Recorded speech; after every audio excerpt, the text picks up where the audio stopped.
Mobin, what is causing this intense drop against the lira? So let's get some context here. We've had about a decade of very much near zero rates in the US and in the EU. What that helped do was a lot of borrowers were able to take money from the US, from the EU, and invest it in countries like Turkey that were experiencing very high growth.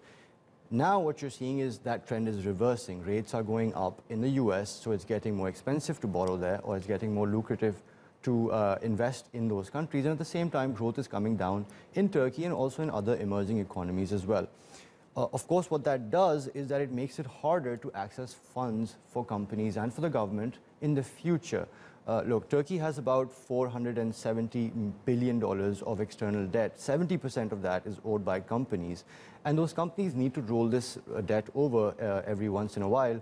Of course, as it gets more and more expensive to do that, it becomes harder too, especially because these companies make their money in local currency and have to repay in US dollars. So just to sort of simplify that, a company, let's say, earning 2,500 lira last year or 2 years ago was able to pay back $1,000. Now they need to earn about almost 6,000 lira to be able to pay back 1,000.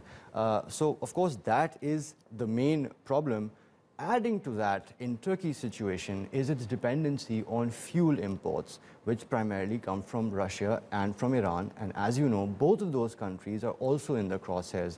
So there is that fear of where will fuel supplies come from? Will there be financing available for them in the future?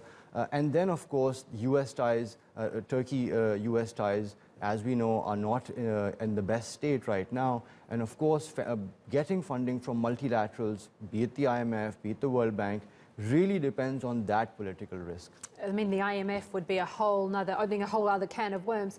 Let's talk a little bit about interest rates, because a lot of analysts believe that higher interest rates would have a positive impact here, but Erdogan has always said that he believes higher interest rates cause rather than cure inflation. So how much of an impact do interest rates really have here, and could that be a long-term solution? So look, there's a lot to be said about the president's view on inflation. Of course, conventional wisdom is that you push up interest rates to combat inflation, but that's not always the case, or the efficacy of that rate change is not the same across, let's say, the advanced economies and economies in which credit is perhaps not that pervasive across the economy.